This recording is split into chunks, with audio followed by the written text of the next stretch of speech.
बिस्मिल्लाहिर्रहमानिर्रहीम। अस्सलाम वालेकुम।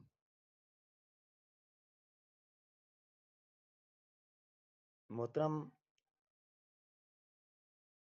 लेक्चरर ऑफ मैथमेटिक्स के एस्पायरेंट्स, हमने लेक्चर सीरीज़ का एक सिलसिला जारी किया है।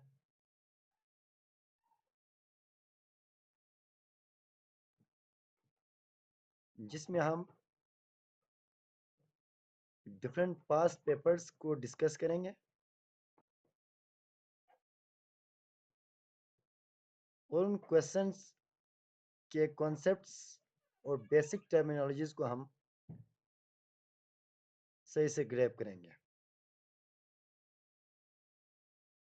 लिहाजा आप लोगों से रिक्वेस्ट है, मिस्टर डेटा साइंस के इस चैनल को सब्सक्राइब करें, बेल आइकॉन पर क्लिक करें और साथ में किसी क्वेश्चन के हवाले से कोई कन्फ्यूजन हो या कोई मिस्टेक्स हो तो आपके कमेंट्स का मशकूर रहूँगा। हम स्टार्ट करेंगे। स्टार्ट करने से पहले अगर आपको मैथमेटिक्स के किसी भी टेस्ट के हवाले से कोई प्रिपरेशन करनी हो तो जो गिवन जीमेल है इसके ऊपर इसके थ्रू आप कांटेक्ट कर सकते हैं।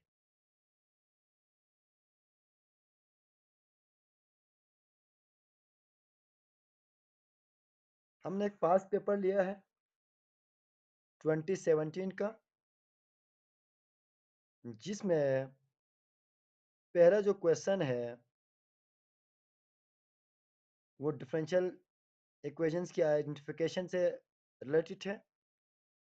The differential equation 1 minus x square Y double prime minus 2xy prime plus n into n plus 1y is equal to 0। ये जो इक्वेशन है हमें पता करना है आया कि ये बेसल इक्वेशन है, लेजेंडर इक्वेशन है, पॉइसन इक्वेशन है या नन ऑफ दिस है। सबसे पहले हम इन बेसिक इक्वेशंस को डिस्कस करते हैं। स्ट्रक्चर के हवाले से जो डिफरेंशियल इक्वेशन की क्लासिफिकेशन है वो बहुत सारे हैं, मगर इनमें से कुछ इंपॉर्टेंट जो इक्वेशंस हैं बाय नेम्ड हैं वो बेसल इक्वेशन है। बेसल इक्वेशन की जो स्टैंडर्ड फॉर्म है वो x square Y double prime plus x y prime plus x square minus v square into y है।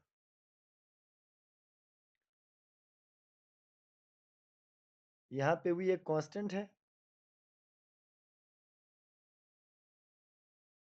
ये सिलेंड्रिकल सिमेट्री में एराइज होंगे इस तरह के प्रॉब्लम्स, जैसे कि हीट कंडक्शन है और वेव प्रोपेगेशन है।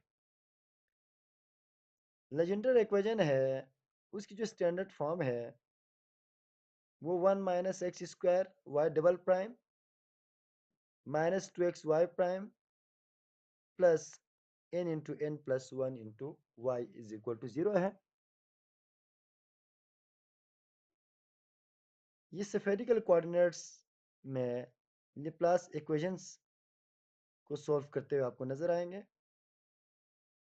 और जो पॉइसन इक्वेशन है वो पीडी से रिलेटेड है, जिसके standard form partial square u divide by partial x square plus partial square u divide by partial y square is equal to f of x है। और इसकी कॉम्पैक्ट फॉर्म को कुछ यूँ भी लिख सकते हैं। ये इलेक्ट्रोस्टैटिक, ग्रेविटेशन और हीट फ्लो में यूज़ करेंगे। अब आसानी हो गया, जो लेजेंडर और बेसिल्स हैं ये ओडी से रिलेटेड हैं, और जो पॉइजन इक्वेशन है ये आपका पीडी से रिलेटेड है।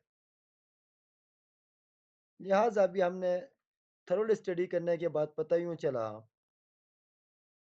जो ऑप्शन जी जो है वो बी है वो आपका करेक्ट है, क्योंकि स्टैंडर्ड फॉर्म हमने डिस्कस किए और जो पॉइजन इक्वेशन है इसको कुछ यूँ फॉर्म में भी लिख सकते हैं। तो क्वेश्चन नंबर 2 है, ये पैरेलल और एंटी पैरेलल वेक्टर्स रिलेटेड है। If a and b are parallel और एंटी पैरेलल देन इन ऑप्शन में से कौन सा है, हमने ये फाइंड आउट करना है। तो सबसे पहले हम क्रॉस प्रोडक्ट की बात करते हैं। कॉन्सेप्ट्स जो है क्रॉस प्रोडक्ट में से आए हैं। दो वेक्टर की जो क्रॉस प्रोडक्ट है वो A cross B is equal to magnitude of A into magnitude of B sine theta into unit vectors, normal unit vectors denote करते हैं, where theta is the angle between two vectors। अगर parallel vector है तो आपको पता है दो line के बीच कोई एंगल नहीं होगा, जीरो एंगल होगा।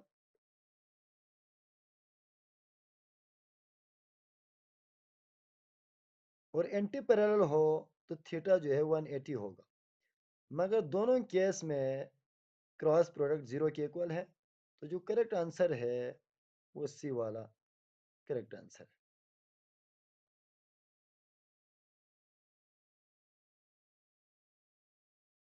ये यहाँ पे सी है cross b equal to zero है, ये ए में भी आया है और सी में भी आया है, तो ये मर्जी है कोई एक ऑप्शन आप लगा।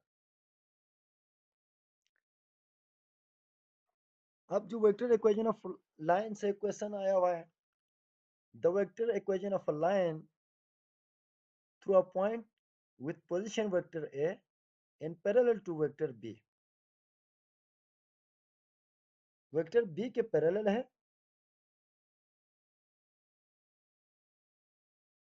अगर वेक्टर B के पैरेलल है तो इसके कुछ स्केलर मल्टीपल्स होंगे, ये भी आप ध्यान में रख लीजिएगा।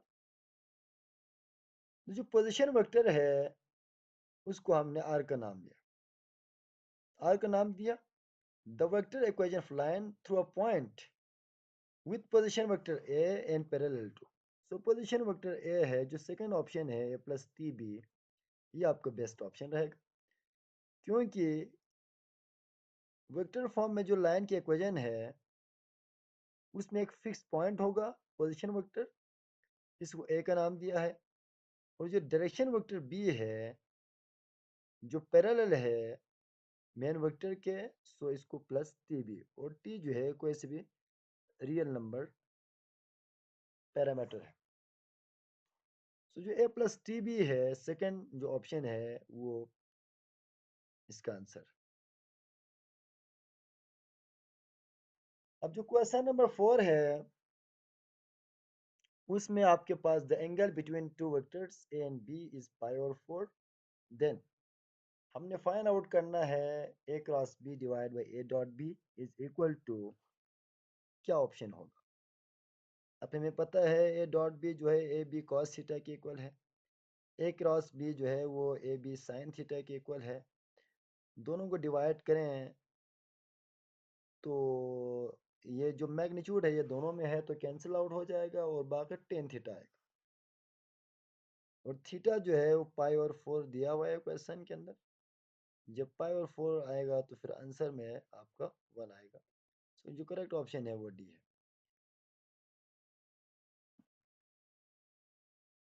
ये जो क्वेश्चन नंबर 5 है ये यूनिट वेक्टर्स और कोसाइन ऑफ एंगल से रिलेटेड है।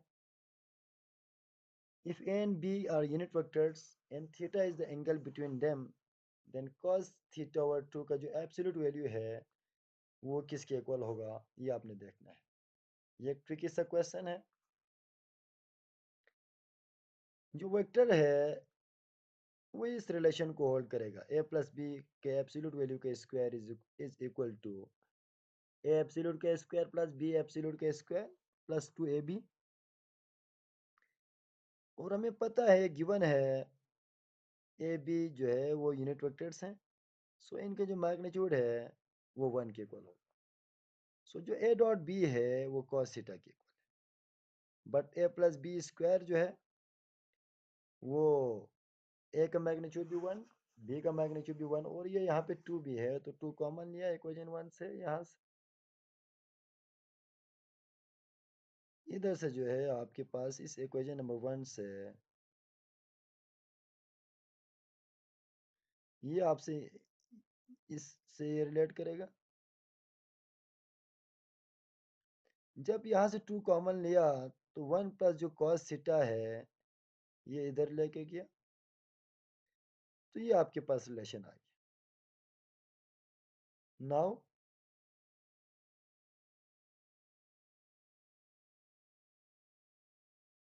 अब आपके पास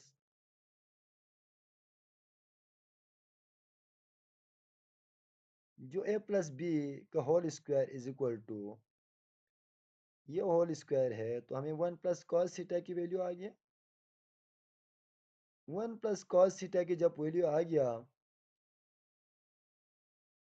तो जो a प्लस ये जो 4 है, ये 1 प्लस cos थीटा की वैल्यू को यहाँ पे रखने से हमारे पास 4 cos स्क्वायर थीटा और 2 है, दोनों साइड पे हमने स्क्वायर रूट ले लिया, तो यूँ a plus b is equal to 2 into cos theta और 2 का एब्सोल्यूट वैल्यू आ गया। और जो cos थीटा और 2 है, क्योंकि आपको पता है दोनों साइड पे रूट लेने से इधर भी रूट आएगा और इधर भी रूट आएगा, जब ये रूट आएगा तो पता होना चाहिए जो एक्स स्क्वायर के रूट है वो एक्स एब्सोल्यूट वैल्यू के बराबर है। जो एक्स स्क्वायर के रूट है ये एक्स एब्सोल्यूट वैल्यू के बराबर है। सो उस केस में आपके पास ये जो है cos theta over 2 is equal to 1 over 2 into a plus b, ये जो ऑप्शन है option number a which is correct.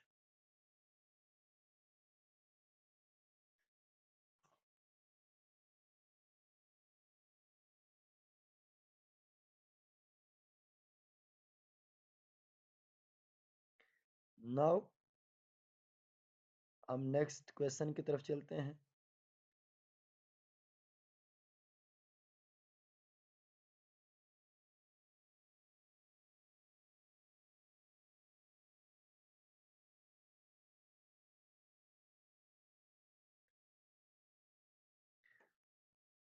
अब क्वेश्चन नंबर जो 10 है उसमें पैरेलल पाइप की वॉल्यूम के हवाले से क्वेश्चन है।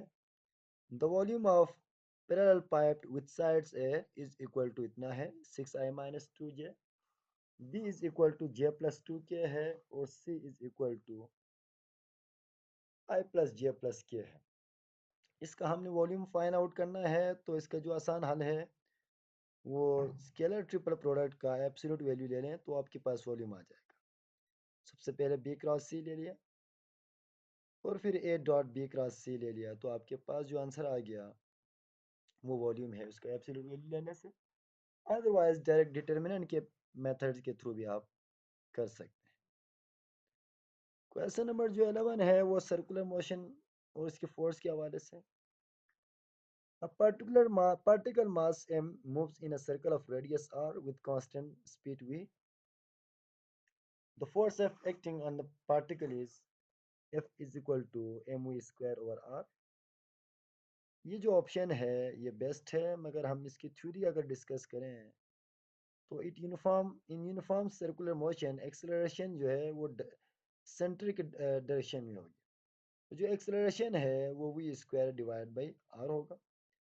According to Newton second law of motion आपके पास जो है यहाँ पे F is equal to ma है, तो जो F है वो m v square divide by r, so जो आंसर है वो आपका m v square divide by r।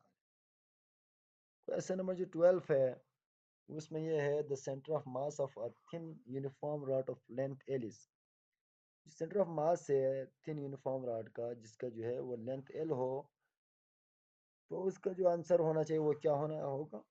Centre of मास है वो अगर x अगर ले लें तो x के साथ विथ रिस्पेक्ट टू डीएम हम इंटीग्रेट कर रहे हैं और 1 ओवर मास है टोटल।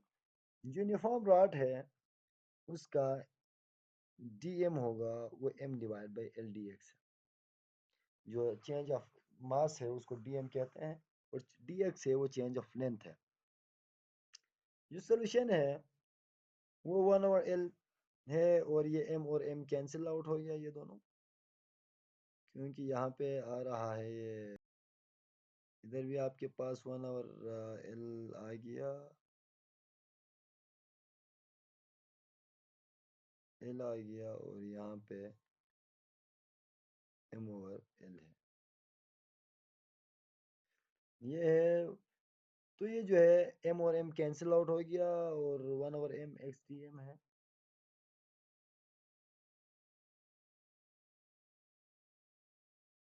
थोड़ा अब जो है ये m और m कैंसिल आउट होने के बाद 1/L 0 से लेके एक L तक x dx is equal to L/2 है। ये इसका आंसर है।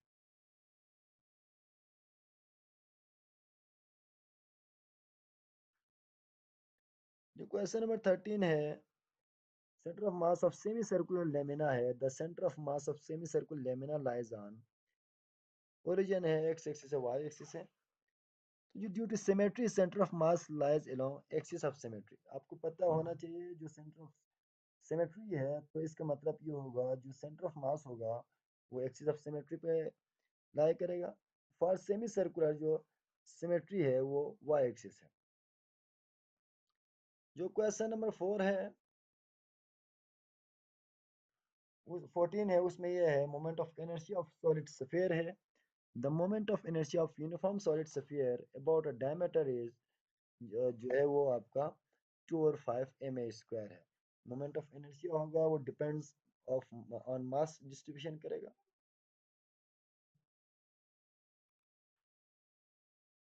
तो इसका जो आंसर है वो 2 और 5 ma²।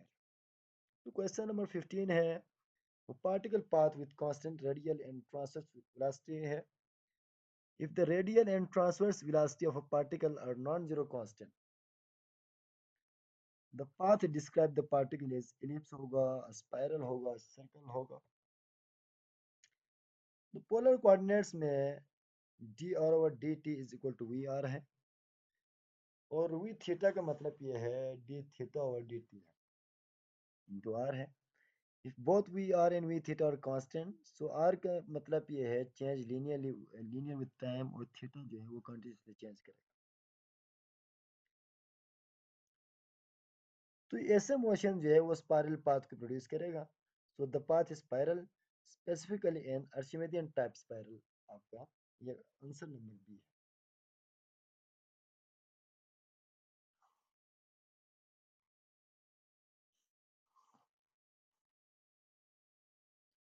जो क्वेश्चन नंबर 15 है, 16 में आपके पास the path describe the particle with zero velocity, ये आपने डिस्कस किया।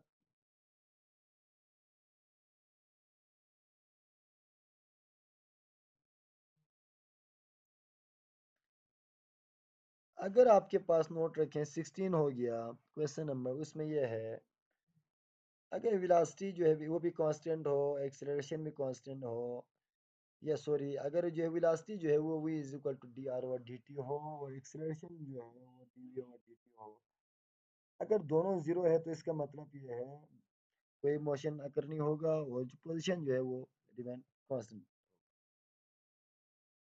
आप एक फॉलिंग बॉडी से रिलेटेड हैं, the stone of 4 kg falls freely from rest from a height of 4.9 meter, the momentum of the body when it strikes the ground is, तो इसका मतलब हम यहाँ पे इक्वेशन ऑफ मोशन है वो V square is equal minus U square plus 2gh है और जो मोमेंटम के लिए हम rho is equal to M V denote करें। अब जो वी है वो आपको पता होना चाहिए वो 2gh के इक्वल है क्योंकि इनिशियल वेलोसिटी जीरो है। जब इनिशियल वेलोसिटी जीरो है तो इसका मतलब वेरीज पुट करने के बाद 7 जब ये आ गया और जब वी आने के बाद एम वी पुट करेंगे तो वहाँ पे आपके पास 39 59 है।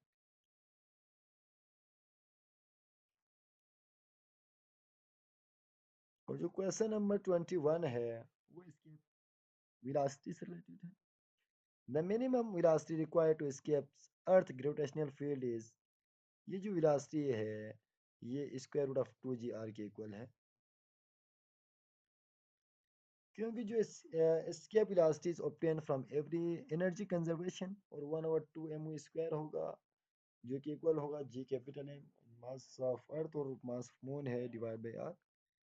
सिंप्लीफाई करें इन दोनों का, जो एम और एम है वो कैंसिल आउट हो जाएगा, और ये 2 इस साइड पे आ जाएगा तो क्रॉस प्रोडक्ट हो जाएगा, और ये 2g कैपिटल आर के इक्वल। लास्ट जो क्वेश्चन है वो ये होगा, if F is fraction, R is the normal reaction and mu is coefficient fraction, तो F is equal to mu R इसका ऑप्शन है। और इसकी थ्योरी की बात करें तो ये है फ्रैक्शन लॉ जो है f less than r equal to mu r है। लिमिटिंग कंडीशन होगी वो ये है f is equal to mu r. तो मेरा ख्याल है यहाँ तक क्वेश्चंस को हम अच्छी तरीके से ग्रैब करने की कोशिश करेंगे। नेक्स्ट लेक्चर में हम डिस्कस करेंगे अबाउट जो है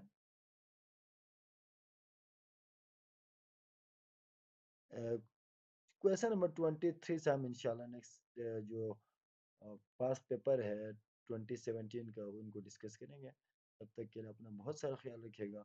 अल्लाह हाफिज़।